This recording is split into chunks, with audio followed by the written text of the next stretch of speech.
A palavra de Deus diz: antes, santificai ao Senhor Deus em vossos corações, e estais sempre preparados para responder com mansidão e temor a qualquer que vos pedir a razão da esperança que há em vós, tendo uma boa consciência para que, naquilo em que falam mal de vós, como de malfeitores, fiquem confundidos os que blasfemam da vossa boa conduta em Cristo. Oremos. Querido Deus, eterno Pai, antes santificai ao Senhor em vossos corações. Nos ajude a fazermos isto agora, neste momento solene da pregação. Que o nosso coração, ó Pai, seja o trono da sua presença, o trono da sua graça.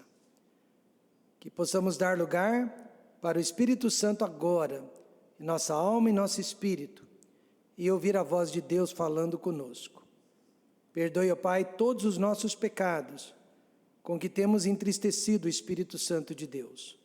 Limpa-nos, purifica-nos, e assim, ó Pai, não haverá nenhuma barreira entre nós.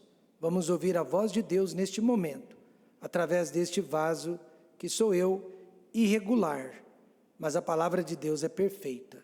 No nome de Jesus, amém. Podem se assentar. A razão da esperança que há em nós. Sim, nós vamos falar sobre evangelismo. Para mim, o ministério mais importante de uma igreja. E por isso mesmo, mais desprezado. Poucos de nós evangelizam. Poucos de nós falam de Jesus Cristo aos outros. Por quê? Poderíamos dar muitas respostas. Timidez e vergonha. Falta de conhecimento bíblico. Falta de tempo, talvez. Preguiça espiritual, preguiça física. E principalmente distrações, porque nós somos pessoas muito ocupadas. Tudo isso é apenas resultado, mas não a razão verdadeira por detrás da nossa falta de evangelismo. Tudo isso é apenas resultado. A verdadeira razão que nos impede de evangelizar é a nossa falta de amor para com o próximo.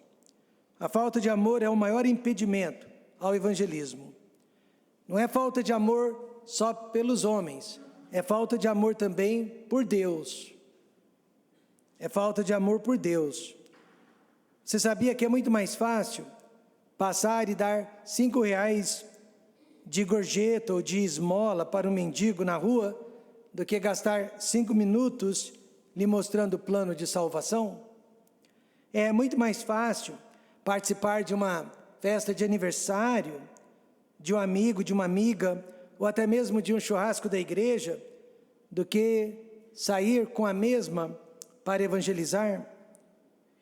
Jesus disse em Mateus 24:12, e por se multiplicar a iniquidade, o amor de muitos esfriará. Então a razão da falta de amor é porque nós estamos pecando mais do que já pecávamos antes. E nós estamos tendo muito mais oportunidades para pecar do que jamais tivemos. Amor foi o que dominou a primeira igreja em Jerusalém. Amor foi o que dominou o Novo Testamento. O Evangelho foi transmitido naquela época através do melhor meio de comunicação que havia e que ainda há nos dias de hoje. Naquela época não havia telefone, não havia televisão, não havia sequer a propaganda impressa, não havia o telégrafo. O sistema que a igreja usou para expandir a palavra de Deus naqueles dias foi a telepessoa. Irmãos e irmãs que saíam pelas ruas e valados, mostrando como Jesus Cristo podia salvar e transformar a vida das pessoas. A mulher samaritana, por exemplo, falou pessoalmente de Cristo aos homens de sua cidade, e por causa dela, aqueles homens creram nele. Mas hoje em dia, a maioria dos crentes, a maioria dos cristãos, nunca evangelizou e, consequentemente, nunca ganhou uma alma sequer para Cristo. e a grande maioria nem sabe como evangelizar, nem sabe como compartilhar o plano de salvação. Então esse, para mim, tem sido o maior pecado da igreja, é a falta de evangelismo. Alguém recentemente disse que a igreja brasileira, ela está pregando para os crentes. E é verdade, a igreja brasileira, ela está pregando para os crentes. Precisamos voltar às raízes do evangelismo. Por quê, pastor? Porque pelo menos 40 pessoas foram curadas por Jesus Cristo, foram salvas por Jesus Cristo, pessoalmente, no Novo Testamento. E 34 delas, elas foram trazidas por alguém, ou levadas a Cristo por alguém. Apenas 6 dessas 40 pessoas vieram voluntariamente sozinhas a Cristo. Mas a grande maioria dos convertidos foram trazidos por alguém. E assim também acontece na igreja. A grande maioria de nós só conheceu a Cristo porque alguém nos falou de Cristo. Amém, irmãos? Porque o marido nos trouxe, ou uma esposa nos trouxe a Cristo, ou um amigo nos trouxe a Cristo, mas sozinhos nós não teríamos vindo. O crente que não evangeliza é como aquele atacante de futebol que nunca faz gol, mas a função do atacante é fazer gols, e a função do crente em Jesus Cristo é pregar o evangelho. Então, no nosso texto, Pedro nos dá 3 razões que deveriam nos compelir a sermos evangelistas e ganhadores de almas. E a primeira razão de todas é a reverência que devemos ao nosso Deus. Pedro disse: antes santificai ao Senhor Deus. Onde? Em vossos corações. Pedro apelou para a reverência que a igreja precisa ter para com o seu Deus. Muitas igrejas são motivadas por números. Muitas igrejas são motivadas por dízimos, e outras até por status social. Mas Pedro mostra que o evangelismo puro e verdadeiro é resultado de nossa reverência para com Deus. Campanhas, elas até dão certo, mas por alguns dias. É a reverência a Deus que vai manter a chama do evangelismo acesa dentro de uma igreja. Alguém diria que a minha esposa, dona Raquel, ela é mais reservada, ela é mais introvertida, mas eu quero que você saiba que apesar da personalidade mais tímida, ela procura falar de Cristo. Eu já a vi testificando várias e várias vezes para o entregador de gás, para o fiscal da dengue da prefeitura, para o feirante, para o lojista, para o cabeleireiro. Quantos de nós se lembram de falar de Cristo para o nosso dentista, para o nosso médico, ou para o motorista de Uber? Pedro disse: santificai ao Senhor em vossos corações. Eis aqui o segredo para uma vida de evangelismo. Primeiro, reconheça quem Deus é. Quem Deus é. A palavra santificação, santificai, quando usada em relação às pessoas, usada em relação a objetos e lugares, quer dizer separação. Nossa igreja é santa no sentido de que ela está separada do mundo. Quando nós adentramos a casa de Deus, o mundo fica lá fora. O domingo é um dia separado para adorarmos a Deus, servir a Deus, vir à casa de Deus, ouvir a palavra de Deus. Então, nesse sentido, as coisas são santas, as pessoas são santas. Eu e você somos santos porque nós fomos tirados do mundo e trazidos para Deus. Mas quando santificação é usada em relação a Deus, santificai ao Senhor, isso quer dizer que Deus é totalmente santo, Deus é totalmente separado, Deus é totalmente distinto da sua criação. Quando o presidente do Brasil, João Batista de Oliveira Figueiredo, se hospedou no hotel onde eu era office boy, com 12, 13 aninhos de idade, nunca me esqueço, ele entrou no elevador e um outro colega nosso entrou com ele sem saber que era o presidente. O presidente, a sua comitiva e esse rapazinho. E quando ele se deu por conta que era o presidente disse: boa tarde, jovem. Ele não respondeu. Ele ficou paralisado e tremendo nas pernas, tremendo na base. Ele se deu por conta que ele estava dentro do elevador com o presidente do Brasil, general. E na hora que o elevador parou, o presidente saiu com a comitiva e disse: tenha um bom dia. Ele tremeu na presença do presidente. E assim também nós deveríamos tremer e temer quando nós entendemos a santidade do nosso Deus. O que aconteceu com Isaías quando ele descobriu a santidade de Deus? Duas coisas aconteceram naquele dia. A primeira delas, ele reconheceu que ele era um tremendo pecador. Ele disse: ai de mim, pois estou perdido, porque sou um homem de lábios impuros. E uma das melhores sensações e um dos melhores sentimentos é você entrar na igreja e sentir quão pecador você é, amém, irmãos? E não quão pecador o outro é.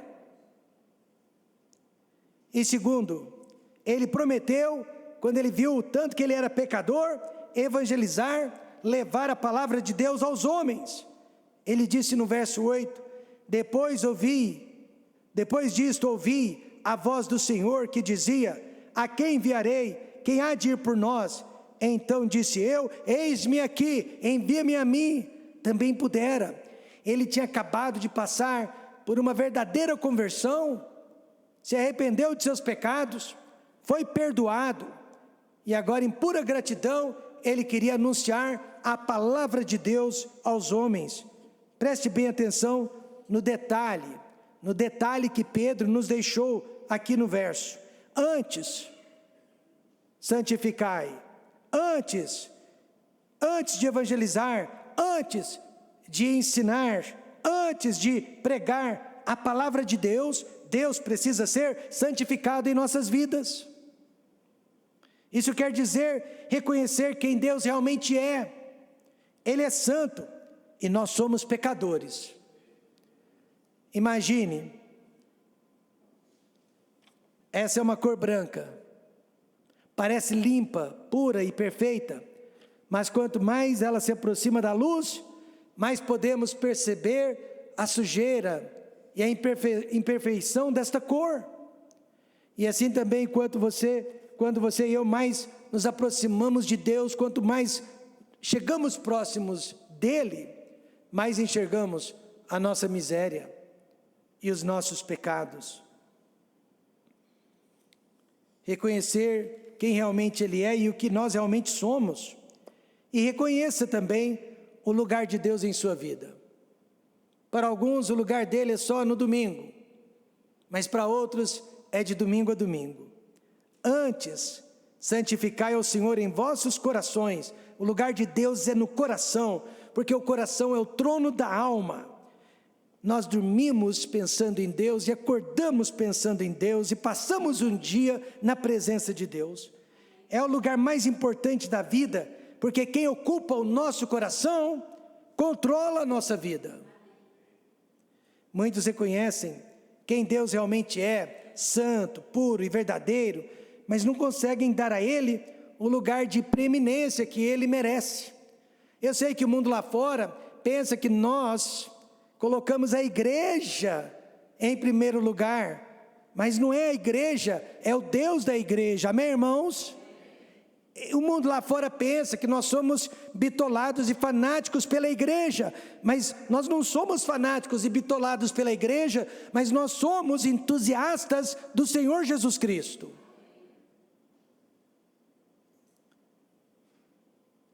Se Deus ocupa o lugar mais importante de nossas vidas, aí nós vamos sair, nós vamos convidar, nós vamos evangelizar pessoas.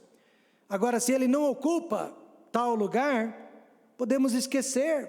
Realmente nós não vamos sair, não vamos tirar o pé para fora de casa, e qualquer desculpa vai servir para não sairmos. Pedro e João, eles certa vez foram ameaçados. Na verdade, eles foram chicoteados, porque ficavam evangelizando as pessoas, fazendo proselitismo, mas como eles já haviam santificado a Cristo nos seus corações, a resposta deles foi uma só: importa mais obedecer a Deus do que aos homens. Um missionário que trabalhava na China como médico, porque na China eles não aceitam missionários, mas eles aceitam professores, eles aceitam médicos, eles aceitam profissionais liberais. Então ele foi como médico, trabalhou como médico, mas ele aproveitava para evangelizar, falar do amor de Jesus, da palavra de Deus. E certa vez ele curou um homem da sua catarata. O homem já estava cego, mas o médico fez a cirurgia e ele recobrou a visão. Recebeu Jesus Cristo como Salvador. E uma semana depois, aquele homem apareceu no consultório do médico, puxando numa corda 48 chineses cegos. O ex-cego puxou 48 chineses cegos até o consultório do médico, para que o médico também tentasse curá-los e também falasse de Cristo para cada um deles. Quando Deus ocupar o primeiro lugar em sua vida, você também, como ex-perdido, vai puxar muitas pessoas que estão perdidas para conhecer o Evangelho do Senhor Jesus Cristo. Reverência ao nosso Deus é o que vai nos impelir a pregar o Evangelho. Segunda razão, preparação. Pedro disse: estais sempre preparados para responder com mansidão e temor a qualquer que vos pedir a razão da esperança que há em vós. Pedro deixa bem claro que nossa preparação é 24 horas por dia, o tempo todo. Nós temos que estarmos preparados para pregar o Evangelho. Esta palavra preparados, ela era usada em relação ao atleta. O atleta preparado é aquele que está em boa forma, o atleta despreparado está fora de forma. Exatamente o que a palavra significa: fora de forma ou em forma. Lembra quando você fazia educação física na escola? Primeiro dia de aula, 50 voltas ao redor da quadra, e a maioria de nós não conseguia dar 10, não conseguia dar 15 voltas, todos fora de forma. E através daquele teste o professor sabia então a dosagem para as próximas aulas. E assim também acontece no reino de Deus. O crente bem condicionado é aquele que fala de Cristo, prega o Evangelho, está sempre preparado. O mal condicionado, ele às vezes até começa, mas logo desiste, porque não tem fôlego espiritual para dar continuidade. Agora, o que uma pessoa precisa fazer para ter um bom preparo físico? Exercitar, exercícios. E assim também, quanto mais você entregar folhetos, quanto mais você falar de Cristo, quanto mais você convidar pessoas para visitar a igreja, quanto mais você pregar o Evangelho, melhor você se sentirá neste ministério. Veja o primeiro requerimento para uma vida de preparação: mansidão. Mansidão aqui é o mesmo que ser gentil ou educado. Em outras palavras, Pedro disse: olha, enquanto você estiver pregando, não brigue, não discuta. Se a pessoa não quiser ouvi-lo, paciência, mas não a maltrate.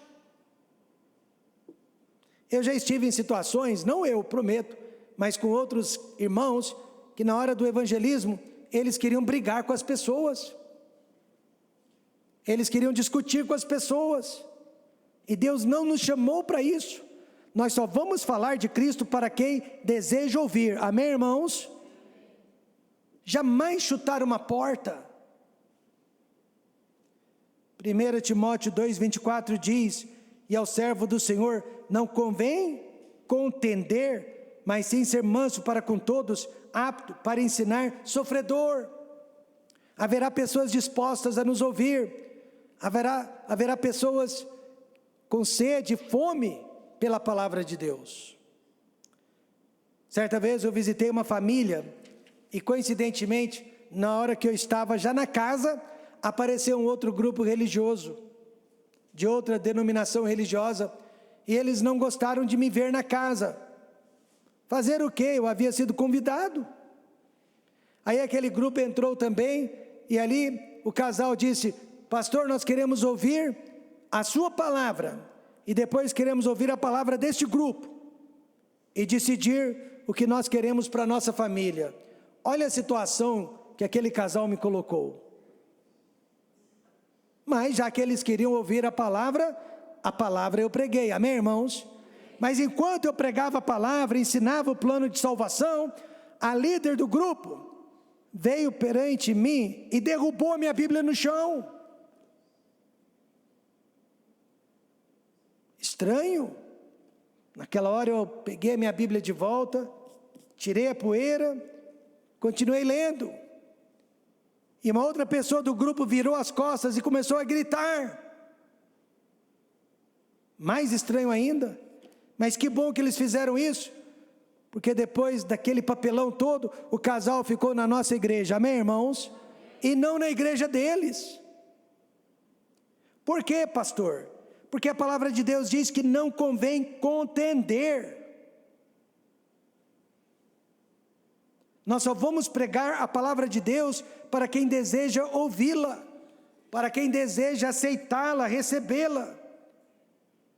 Ao invés de um servo de Deus, se eu tivesse brigado naquele dia, teria sido apenas mais um daqueles crentes frenéticos, pregando igreja, pregando milagres, pregando movimentos. Mas Deus não chamou para isso. Nós só pregamos a salvação em Jesus Cristo. E a segunda qualidade, de um servo preparado, manso e com temor. Estais sempre preparados para responder com mansidão e temor. E a palavra grega que Pedro usou foi phobos. Acho que todos vocês sabem o que significa phobos, fobia. Quer dizer também reverência. Phobos quer dizer também reverência. Nós só reverenciamos o que tememos. E Pedro usou esta palavra para denotar a importância do que estamos fazendo. Pregar o Evangelho é a mensagem mais importante do mundo. Falar de Cristo não é o mesmo que falar de futebol, não é o mesmo que falar de política. Quando falamos de Cristo, nós estamos falando da vida eterna. É caso de vida e morte mesmo.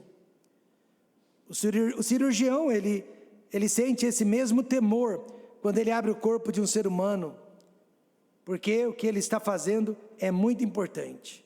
É caso de vida ou morte. Assim também, quando eu e você estamos pregando o Evangelho, ensinando o caminho de Deus, estamos abrindo o coração daquela pessoa. E é um caso de vida ou morte também. Reverência e preparação, irmãos.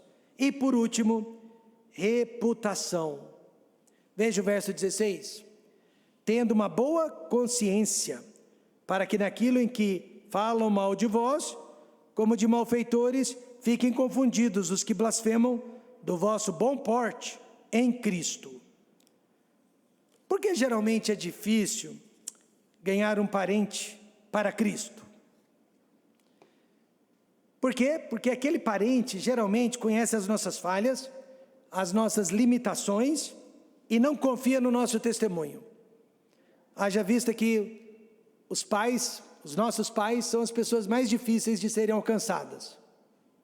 Já puxaram as nossas orelhas, já deram pontapé no nosso traseiro. É difícil falar de Cristo para os pais. Quantos concordam? Porque eles nos conhecem. Muitos crentes são reverentes, são preparados, mas aí eles são barrados na área da reputação, do testemunho. Reputação é o que os homens pensam de nós. Nem sempre pensam a verdade a nosso respeito, mas é a imagem que eles têm de nós. Você não pode obrigar ninguém a mudar de opinião a seu respeito. Porque confiança você não exige, você conquista. Amém, irmãos? Eu não posso obrigar ninguém a mudar de opinião a meu respeito. Posso sim trabalhar para que ela mude de opinião a meu respeito, mas obrigá-la jamais. Caráter já é o que nós somos quando estamos sozinhos. Você gosta do seu caráter? Você gosta do que você é quando está sozinho? Tanto um como o outro são importantíssimos para um bom ganhador de almas. Para manter então uma boa reputação, Pedro nos dá 2 mandamentos. Ele diz que devemos ter uma boa consciência para com os homens e uma boa consciência para com Deus. Primeiro, para com os homens. A palavra consciência, o que quer dizer? Distinguir entre o certo e o errado. A maioria de nós aqui consegue fazer isso. Nós sabemos o que é certo, nós sabemos o que é errado, isso quer dizer que nós temos consciência. Mas não só isso, a consciência também é o que nos dá forças para escolhermos o certo e rejeitarmos o errado. Por isso, precisamos de consciência forte e não de consciência fraca. A primeira vez que a palavra consciência aparece no Novo Testamento foi em João 8, verso 9. Os homens queriam apedrejar uma mulher até a morte, porque ela havia sido apanhada no ato de adultério, e a lei mandava que a mesma fosse apedrejada. Mas Jesus Cristo, o autor da lei, disse para aqueles homens: quem dentre vós não tem pecado, não tem culpa, não tem delito, não tem defeito, não tem falhas, atire a primeira pedra. Aqui entrou a consciência. A Bíblia diz que quando eles ouviram isso, redarguidos da consciência, saíram um, a começar pelos mais velhos, até os últimos. Ficou só Jesus e a mulher que estava no meio. Aqueles homens não puderam atirar nem a primeira, nem a segunda, nem a última pedra naquela mulher, porque eles eram tão culpados quanto ela. E assim também, Jesus não nos chamou para tirar pedras nas pessoas. Jesus não nos chamou para condenar as pessoas, mas apenas mostrar que assim como Deus nos perdoou e nos transformou, Deus pode perdoá-las e transformá-las também. Sabe, irmãos, o que mais afasta pessoas das igrejas é a alta justiça dos crentes, mostrando, que nós somos melhores, nós somos mais santos. Não existe tal coisa. A Bíblia diz que todos pecaram e destituídos estão da glória de Deus. Essa é uma boa consciência para com os homens.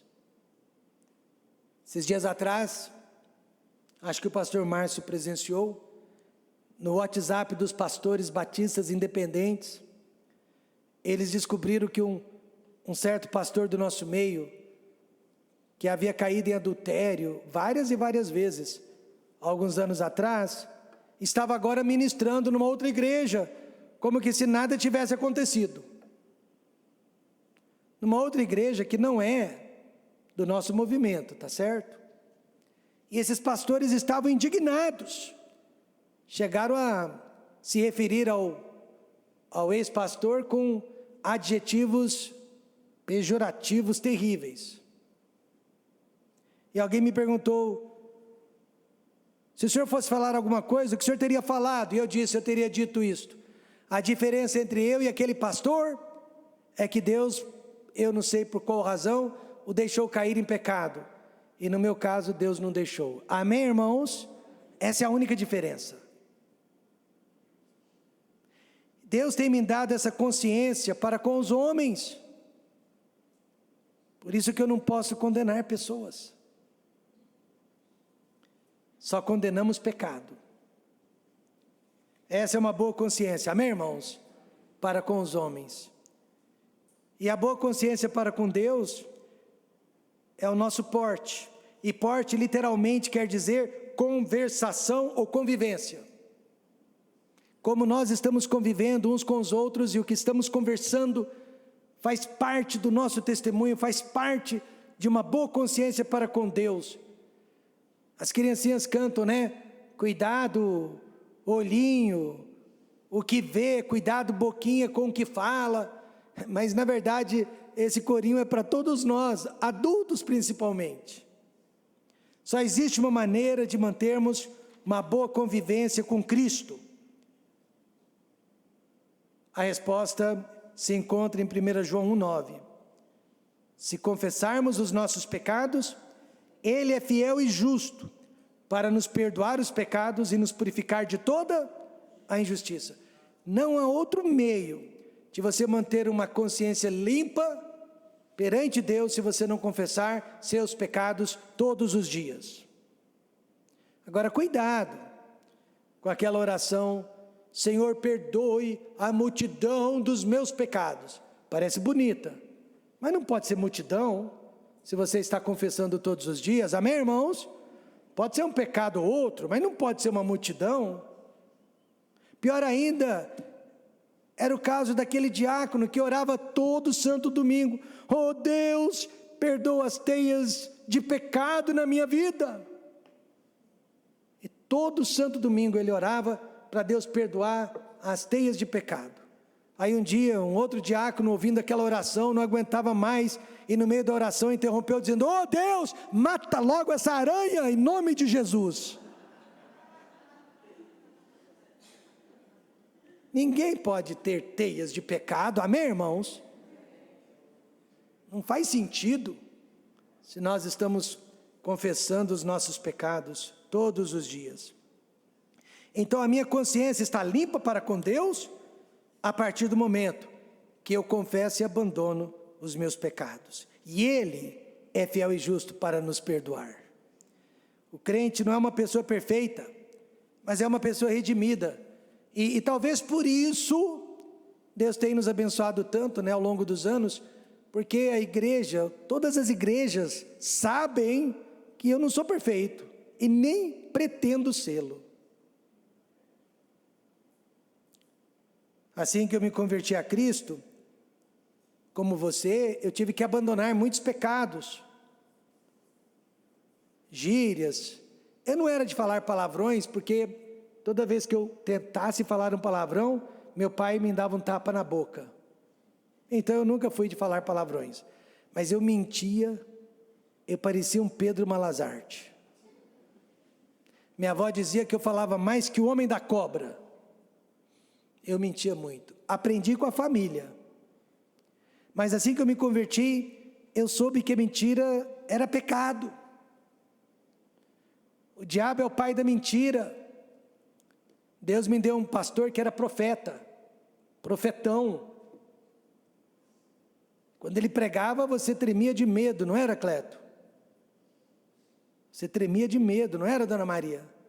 Lembra das pregações do pastor Jaime? Então eu sabia que eu não podia mentir. E eu tinha 1 mês de convertido, e eu contei uma mentira para um colega. Nunca me esqueço. Mas assim que eu menti, eu sabia que eu tinha pecado. Naquela hora eu falei para o meu amigo: eu acabei de mentir para você. O quê? O que eu falei é mentira. Espera um pouquinho. Abaixei a cabeça e pedi perdão a Deus. Tanto quanto eu saiba, depois daquele dia, acho que nunca mais contei uma mentira por querer. Cuidado, talvez eu esteja mentindo agora. Mas tanto quanto eu saiba, né? Acho que eu nunca mais contei uma outra mentira por querer, querendo. Por quê? Porque eu preciso de uma consciência limpa para com Deus. Perante o meu colega e perante Jesus eu pedi perdão. Então, terminando, tenha uma boa consciência para com os homens e para com Deus.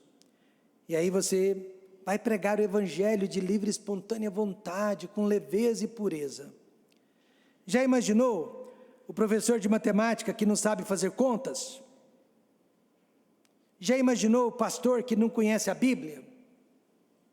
Assim também é o crente, que não consegue contar aos outros a razão da esperança que há nele. A razão é que Jesus Cristo morreu pelos nossos pecados, pagou pelos nossos pecados, ressuscitou o terceiro dia e nos salvou dos nossos pecados. Então, a partir de hoje, leve folhetos no bolso, na bolsa, entregue folhetos, busque uma oportunidade de convidar pessoas para a igreja e fale de Cristo, dê o seu testemunho, conte como você foi salvo e o que Deus tem feito em sua vida.